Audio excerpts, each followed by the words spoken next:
Morning students. हम आज 10th class का फुटप्रिंट्स विदाउट फीट की बुक का जो फर्स्ट लेसन है ट्रायम्फ ऑफ सर्जरी जो शुरू किया था उसका सेकंड पार्ट हम आज करेंगे। आगे जहाँ से हम लेसन रीडिंग कर रहे थे उसका आगे का पार्ट करेंगे। हमारा ये जो ऊपर का पेज है, are you giving him plenty of exercise, यहाँ से हमने शुरू करना है। यहाँ से हम अब शुरू कर रहे हैं। आई होप कि आपको सब कुछ समझ में आ रहा होगा और आपको इसको सीरियसली पढ़ भी रहे होंगे। Are you giving him plenty of exercise, क्या आप उसे पर्याप्त मात्रा में एक्सरसाइज करवा रही हैं। ये मिस्टर हैरियट मिसिज पम्फ्रे से पूछता है। Well he has little walks with me as you can see, और हाँ मेरे साथ यह थोड़ी बहुत सैर कर लेता है जैसा कि आप देख रहे हैं। बट हॉजकिन द गार्डनर की पर जो मेरा हॉजकिन मेरा माली है, has been down with lumbago मतलब गठिए की वजह से बीमार है। So there has been no ring throwing lately, और इसलिए कुछ समय से रिंग फेंक कर जो दौड़ने वाली एक्सरसाइज है वो नहीं हो पा रही है। आगे है हमारा, I try to sound severe, अब मैंने कठोर दिखने का प्रयत्न किया।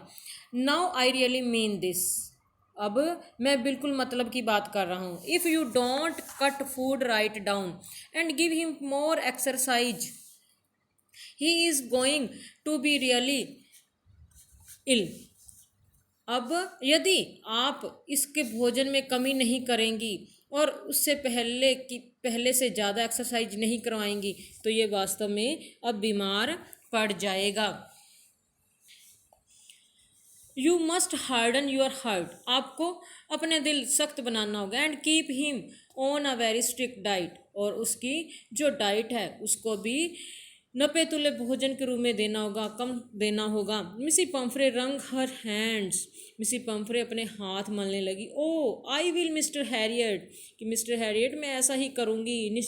आई am sure you are right, और निश्चय ही आप ठीक कह रहे हैं। But it is so difficult, so very difficult, पर ऐसा करना बड़ा मुश्किल है, बहुत ज़्यादा मुश्किल है। She said of head down, और अपना सिर नीचे किए हुए, along the road as if determined to put the new regime into practice immediately, और सिर नीचे झुकाए हुए सड़क पर आगे की ओर चल पड़ी कि मानो इस नई प्रक्रिया के लिए वो बड़ी ही उसने दृढ़ निश्चय कर लिया हो।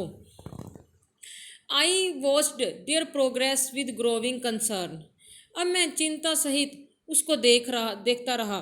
Tricky was tottering along in his little tweed coat. He had a whole wardrobe of these coats for the cold weather and a raincoat for the wet days. अब मैं उसको देख रहा था, ट्रिकी को, जो अपने छोटे से ऊनी कोट में डगमगाता हुआ चल रहा था। He had a whole wardrobe, wardrobe मतलब अलमारी, उसके पास पूरी अलमारी भरी हुई थी इस तरह के कोटों की। सर्दी के मौसम के अलग, गर्मी के मौसम के लिए अलग, जो ठंडे मौसम के लिए अलग। He struggled on dropping in his harness, और एक निर्जीव सा बना हुआ वो चल रहा था अपने घुटनों के बल। आई thought it wouldn't be long before I hear from Mrs Pomfrey, और मैंने सोचा कि ज़्यादा दिन नहीं बीतेंगे कि मिसिज पम्फ्रे से दोबारा मुझे बुलावा आ जाएगा। The expected call came with in a few days, और एक्सपेक्टेड कॉल कुछ ही दिनों में आ गई। मिसी पम्फ्रे वाज डिस्ट्रॉट, मिसी पम्फ्रे बहुत घबराई हुई थी। Tricky would nothing, refused even his favourite dishes, and besides he had bouts of vomiting. Tricky कुछ भी नहीं खा रहा, इसकी बजाय कि अपनी जो उसकी मन पसंदीदा डिशेज हैं उसे भी मना कर रहा है, और दूसरी ओर वो उल्टियाँ कर रहा है बार बार। He spent all his time lying on the rug panting, didn't want to go for walks, और पूरा समय अपने कंबल पर ही बिताता है, हाँफते हुए, पैंटिंग हाँफते हुए। Didn't want to go for walks, और सैर के लिए भी नहीं जाना चाहता। Didn't want to do anything, और कुछ भी नहीं करना चाहता। I had made my plans in advance, the only way was to get tricky out of the house for a period. मैंने तो अपनी योजना पहले ही बना रखी थी। केवल एक ही रास्ता था कि ट्रिकी को उस घर से कुछ समय के लिए दूर रखा जाए। I suggested that he be hospitalised for about a fortnight to be kept under observation. Fortnight मतलब 15 दिन, 2 वीक्स के लिए। मैंने उसे सुझाव दिया कि उसे हॉस्पिटल में निगरानी में रखा जाएगा 15 दिनों के लिए। The poor lady almost swooned। वो बेचारी औरत तो swooned मतलब लगभग बेहोश ही हो गई। She was sure he would pine and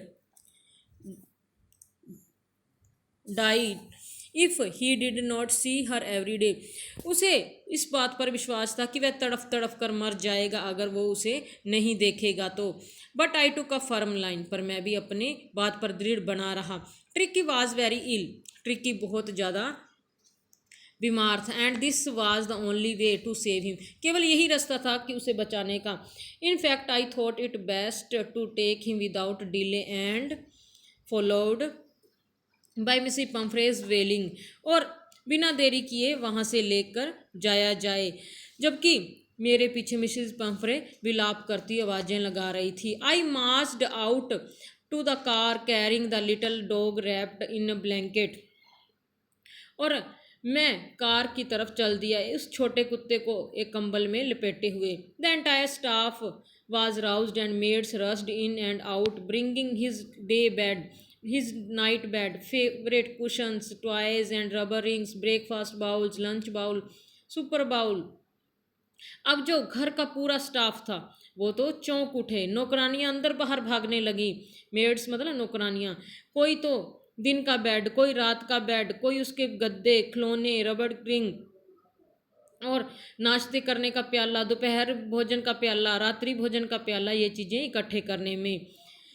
I realising that my car would never hold all the stuff. ये महसूस करते हो कि ये सारा सामान मेरी गाड़ी में नहीं आएगा।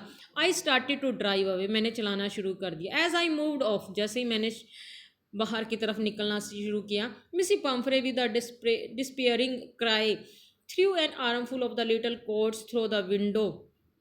I looked in the mirror before I turned the corner of the drive. Everybody was in tears. और जब मैं चलने लगा तो मिसी पम्फ्रे ने निराशा भरी चीख के साथ अपनी बाजुओं बाहों में जो लदे हुए छोटे छोटे कोट का ढेर था खिड़की से अंदर फेंक दिया। जब मैंने अपनी सड़क के जो कोने से मुड़ने से पहले मैंने अपने शीशे में से देखा कि हर कोई, उसका स्टाफ जो भी था, हर कोई आंसू बहा रहा था। आउट ऑन द रोड, अब खुली सड़क पर, I glance down at the pathetic little animal gasping on the seat by my side. मैं उस दयनीय पैथेटिक लिटिल एनिमल, दयनीय छोटे जानवर की ओर नज़र मारी जो कि मेरी बगल वाली सीट पर बैठा था। I patted the head. मैंने उसका सिर थपथपाया। And Tricky made a brave effort to wag his tail. और ट्रिकी ने अपनी पूँछ हिलाने के लिए वीरतापूर्ण प्रयास किया। Poor old lad, I said. और मैंने कहा कि बेचारा छोटा बच्चा। You haven't a kick in you but I think I know a cure for you. और मैंने कहा कि तुम्हारे अंदर तो इतना भी जोश नहीं है, लेकिन मैं समझता हूँ कि तुम्हारा इलाज क्या होगा। At the surgery. अब सर्जरी पर जाकर the household dogs surged around me. Tricky looked down at the noisy pack with dull eyes and when put down lay motionless on the carpet. अब सर्जरी अस्पताल पर पहुंचने पर वहाँ के जो सारे कुत्ते थे मेरे चारों ओर छलांगे लगाते हुए आ गए और मेरे चारों ओर इकट्ठे हो गए। ट्रिकी ने उन्हें शोर मचाते हुए झुंड की तरफ एक नज़र मारी और जब उसे नीचे रखा गया, ले मोशनलेस ऑन द कारपेट, और कारपेट के ऊपर गतिहीन होकर बैठा रहा, लेटा रहा। The other dogs after sniffing round him for a few seconds decided. अब दूसरे कुत्तों ने कुछ देर तक उसे सूंघा, फिर उन्होंने निष्कर्ष निकाला he was an uninteresting object and ignored him. और उन्होंने निष्कर्ष निकाला कि ये नीरस चीज़ थी और उससे दूर हट गई। I made up a bed for him in a warm loose box next to one where the other dogs slept. अब मैंने उसके लिए आरामदायक खुले बक्से में बिस्तर लगा दिया जो उस बक्से की बगल में था जहां दूसरे कुत्ते सोते थे। For 2 days I kept an eye on him, 2 दिनों तक तो मैंने उस पर निगरानी रखी। Giving him no food but plenty of water, कुछ नहीं दिया सिवाय पानी के, पानी पर्याप्त मात्रा में दिया, भोजन बिल्कुल भी नहीं दिया। At the end of the second day he started to show some interest in his surroundings, and on the third he began to whimper when he heard the dogs of the yard। और उसने दूसरे दिन के अंत तक अपने चारों ओर कुछ रुचि दिखाने लगा, और तीसरे दिन हल्की हल्की चीखें लगाने लगा जब आंगन में दूसरे कुत्तों की आवाज़ें सुनता। When I opened the door, Tricky trotted out and was immediately engulfed by Joe, the greyhound and his friends। जब मैंने दरवाज़ा खोला तो ट्रिकी उछलकर बाहर आ गया। उसे तुरंत जो ने, जो ग्रेहुंड नस्ल का कुत्ता था, और उस अन्य कुत्तों ने उसे घेर लिया। After rolling him over and thoroughly inspecting him, the dogs moved off down the garden। और कुछ उसे देर उल्टने पलटने और अच्छी तरह जांच करने के बाद दूसरे कुत्ते गार्डन की तरफ चले गए। उसकी निरीक्षण करने के बाद ट्रिकी फॉलोड देम, ट्रिकी भी पीछे पीछे चल दिया। Rolling slightly with his surplus food fat, और अपने अत्यधिक मोटापे की वजह से धीरे धीरे सरकता हुआ आगे की तरफ बढ़ गया। Later that day I was present at feeding time, उस दिन के बाद मैं भोजन के समय भी वहाँ प्रेजेंट रहता। I watched while Tristan sloped the food into the bowls, मैं ध्यान से देख रहा था जब ट्रिस्टन ने प्यालों में भोजन डाला। There was the usual headlong rush followed by the sounds of high speed eating. Every dog knew that if he fell behind the others, he was liable to have some competition for the last part of his meal।